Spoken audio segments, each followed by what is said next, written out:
शादी करने को तैयार ही नहीं था। माँ बाप पूरी तरह से परेशान हो चुके थे। जब भी किसी लड़की का रिश्ता ऋषभ के लिए लेकर आते तो वो शादी करने से साफ मना कर देता, चाहे लड़की कितनी भी सुंदर, कितनी भी अच्छी क्यों ना हो।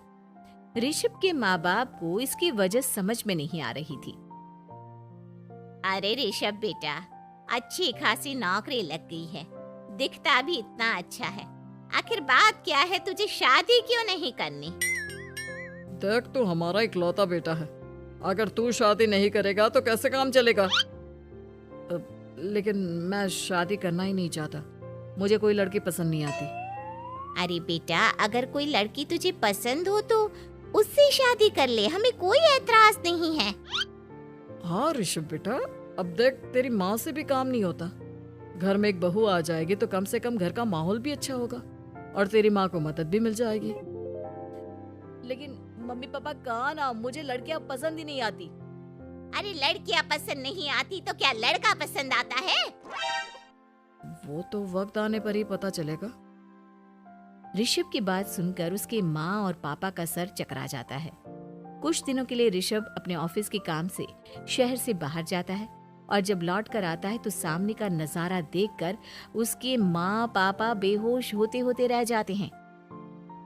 अरे ये क्या, ये तुम्हारे साथ कौन है? माँ, ये दीपक है, मेरी पत्नी। हम दोनों ने शादी कर लिया है। दीपक तुम्हारी पत्नी कैसे हो सकता है?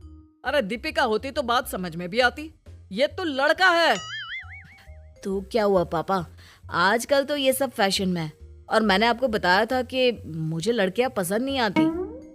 अरे तो इसका मतलब ये थोड़ी है कि तुम दीपक को दीपिका बनाकर ले आओगे। मुझे बहू चाहिए, बहू के रूप में, ये आदमी नहीं। लेकिन मम्मी जी, मैं आपकी बेटे से बहुत प्यार करती हूँ, मेरा मतलब करता हूँ। अरे इसको तो करता हूँ करती हूँ का अंतर भी नहीं पता, लेकर जाए इसे वापस। अगर आपने इसे घर से बाहर निकाला पापा तो मैं भी इसे के साथ चला जाऊंगा। मैं ऋषभ के बिना जी नहीं सकती, मेरा मतलब जी नहीं सकता। हमारा जिंदगी भर का साथ है, प्लीज हमें अलग मत कीजिए मम्मी जी, पापा जी।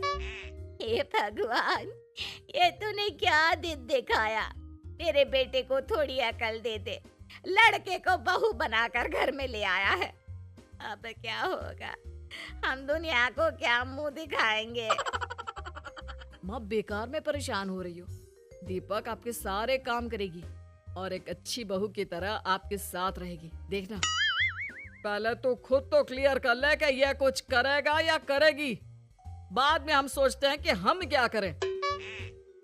बहू के आने के बाद क्या करते हैं, मुंह दिखाई की रस्म, तो आप भी वही कर लीजिए। आप चाहे तो मैं पूरे मोहल्ले में न्योता दे आती हूँ। अरे रहने दे, तेरी वजह से बेइज्जती और ज्यादा होगी। आई बड़ी, अब मेरा मतलब है आया बड़ा न्योता देने वाला। अगले दिन सुबह के वक्त दीपक बड़ी नजाकत से चलता हुआ सबके लिए चाय बनाकर सुबह सुबह बालकनी में आ जाता है। प्रणाम मम्मी जी, प्रणाम पापा जी। ये देखिए, चाय बिल्कुल आपकी पसंद की है। मुझे ऋषभ ने सब कुछ बता दिया था कि आपको क्या क्या पसंद है। हे भगवान, ये सब क्या हो रहा है? ये क्या नौटंकी है? नौटंकी कहाँ है? माँ देखिए तो, मेरा दीपक आपका कितना ख्याल रख रहा है। लाओ, अब जो भी है, जैसी भी है, चाय पियेंगे ही सही। थोड़ी देर के बाद, वैसे दीपक, चाय तो तुमने बहुत अच्छी बनाई है, चलो कुछ तो अच्छा हुआ। अगले दिन, अजी सुनते हैं, आज पैरों में बड़ा दर्द हो रहा है, लग रहा है घुटनों में फिर से कुछ न कुछ प्रॉब्लम हो रही है। डॉक्टर ने वो दवाई दी थी, उसकी मालिश करो ना अपने घुटनों पर, आराम मिल जाएगा। वो क्या है ना, खुद के हाथों से ठीक से मालिश नहीं हो पाती। अरे मम्मी जी, आपको परेशान होने की क्या जरूरत है, मैं हूँ ना, लाइए मैं आपके पैरों पर मालिश कर देता हूँ, मेरा मतलब कर देती हूँ। अरे रहने दे, घर में बहू होती तो सेवा करती, यहाँ तो आदमी बहू बनकर बैठा हुआ है। मम्मी जी नाराज मत होइए, एक बार मुझे मौका तो दीजिए आपकी सेवा करने का। अच्छा ठीक है, ये ले दवाई लगा दे। दीपक बहुत अच्छे तरीके से घुटनों की मालिश करता है। थोड़ी देर के बाद इतना आराम मिल रहा है क्या बताऊं। ऐसा लग रहा है मेरे घुटनों में कभी तकलीफ थी ही नहीं। लगता है तुम्हारी लड़का बनी हुई बहू तुम्हें पसंद आने लगी है। ऐसा कुछ भी नहीं है, वो तो बस इतने अच्छे से मालिश की इसलिए मैंने इसकी तारीफ कर दी। मम्मी जी पापा जी आपस में लड़ाई नहीं करते। अच्छा आप ये बताइए शाम के खाने में क्या खाएंगे? पनीर, दाल मखनी, पुलाव, कुछ भी स्पेशल बता दीजिए। अरे भाई ये सारी चीजें मुझे तो खाने में बहुत ही पसंद है। तुम क्या कोई औरत हो जो पनीर दाल मखनी बनाओगी? हाँ, अरे लड़का हो तो लड़के की तरह बिहेव किया करो ना।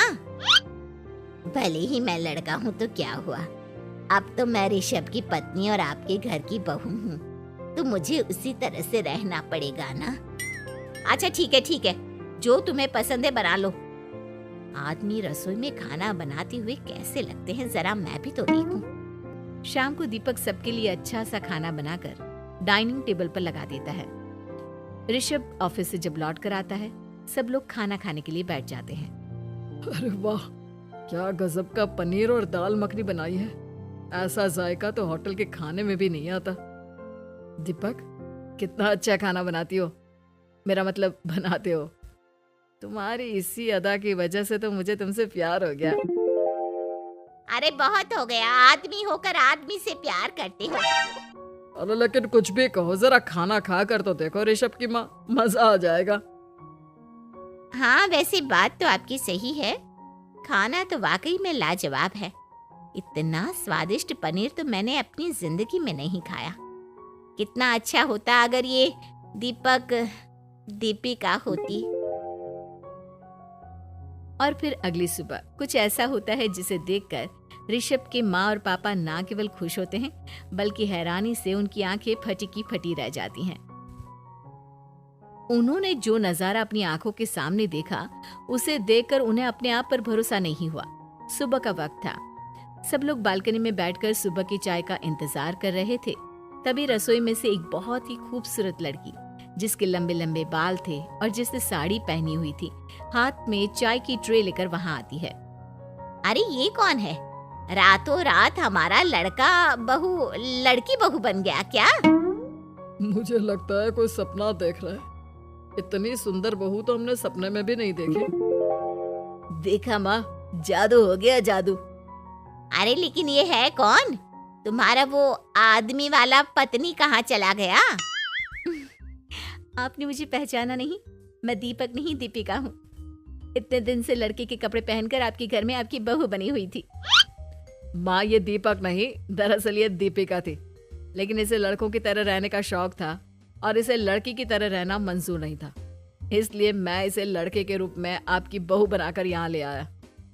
तो फिर अचानक ये उसका हृदय परिवर्तन और रूप परिवर्तन कैसे हो गया? वो क्या है ना, मुझे बाद में एहसास हुआ कि आप लोग इस बात को लेकर बहुत दुखी हैं कि आपकी बेटी ने एक लड़की के साथ शादी की है, इसलिए मैं अपने असली रूप में वापस आ गई। हमने कोई पुण्य कर्म किए होंगे जो तुम्हारे जैसा मेरा मतलब तुम्हारे जैसी बहू मिली, इतनी खूबसूरत और इतना ख्याल रखने वाली।